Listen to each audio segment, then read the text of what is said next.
Ladies and gentlemen, this is Joe's Classic Video Games, back with another really cool Jukebox video for you this evening. It's pouring down the rain outside, so you might be able to hear that in the background.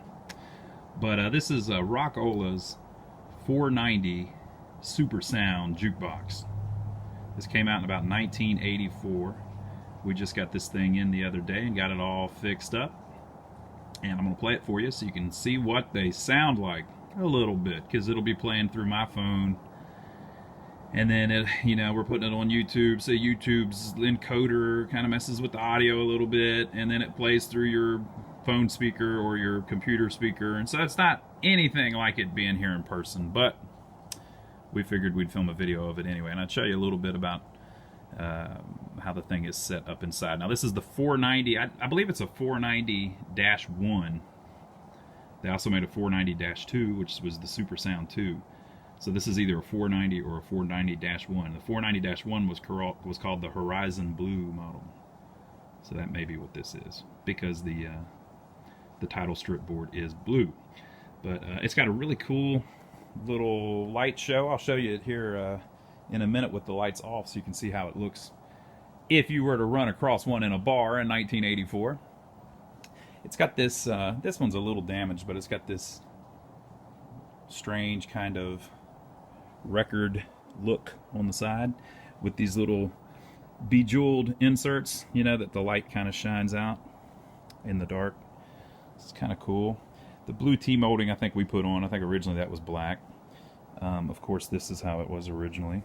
There's little tiny light bulbs behind that you can remove, and then they're mirrored up here too. There's also some little light bulbs up here, and so if you look, they dance across, and the one at the top and the one at the bottom are off at the same time as it goes across. Cool little look. And of course this side is a mirror of the other side. It's in a little better shape than the other side. And we've got a little coin door down there that you take off. So you've got your coin insert here. Usually there's a little thing sticking out here that you can press to get a refund.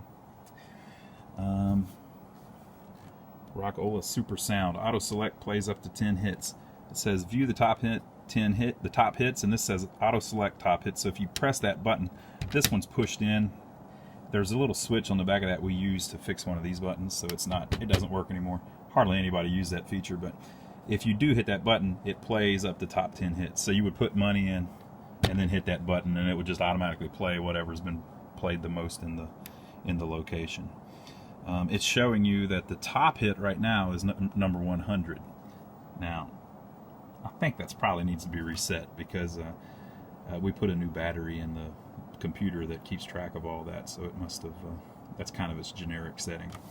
And then plays, when it's on 99, that means it's on free play. You've got a little light here that will light up to say selection playing. You've got one that will say your selection, and then you've got one that will light up to say add coins. And these little things here could be swapped out.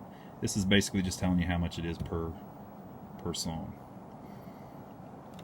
You could get your regular keyboard here and reset in case you hit the wrong button. Like if you try to start with 8, it's going to say error because none of them start with 8.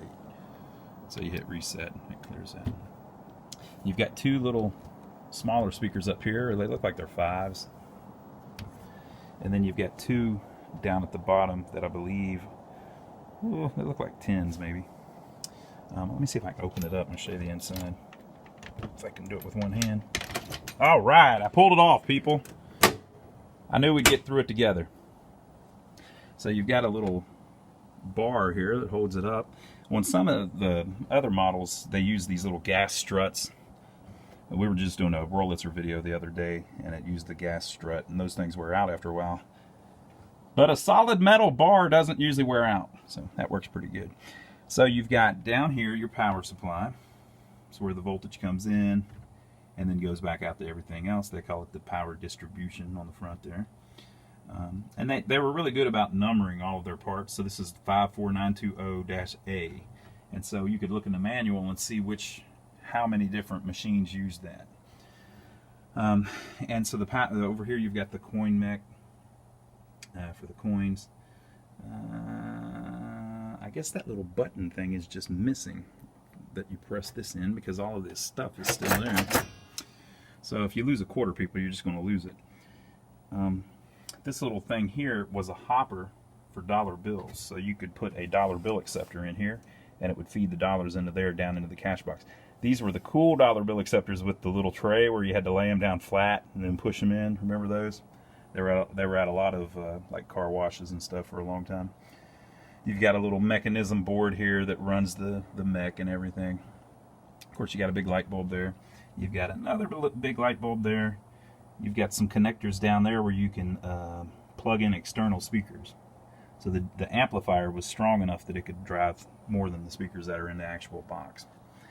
And this is the amplifier here.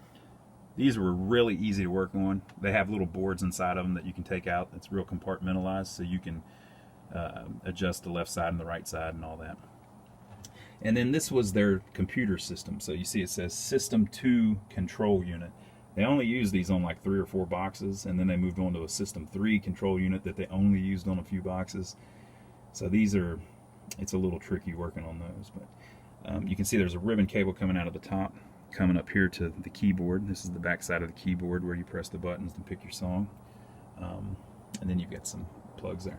This little plug here, we were having trouble with the power, so I actually made a different connector to make sure that the power was getting to the board all right. And that ended up not even being the problem, so I wasted a bunch of time there. And then you've got Rockola's standard mechanism here, which worked great.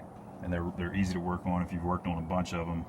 If you worked on other Rockolas, you know how those work.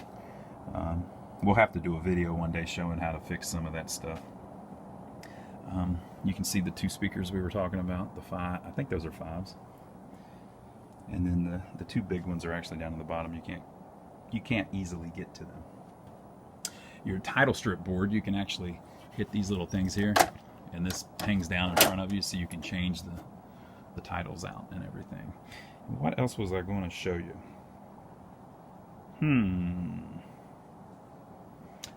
There was something else I was going to talk about. What was it? I don't remember. So there you go. That is a Rockola 490-1. Now, the best part about a Rockola is the way it sounds, right? So you want to hear it. So let me put it back down. Whoa. Bye-bye. You certainly want to hear it, right? So what I'll do is I'll turn the lights off, and then I'll show you what it looks like in the dark, and we'll play it a little bit. Now I'll do that on a separate video that I'm uploading right now, so you don't have to wait or anything. Just click on the other video, because sometimes whenever you play somebody's music on YouTube, they get mad and they have your video blocked, and I don't want this part of the video blocked where I'm showing the jukebox off. So leave your comments below, give us a thumbs up for taking the trouble to film it for you, and click the other video that you see below so that you can hear what this thing sounds like.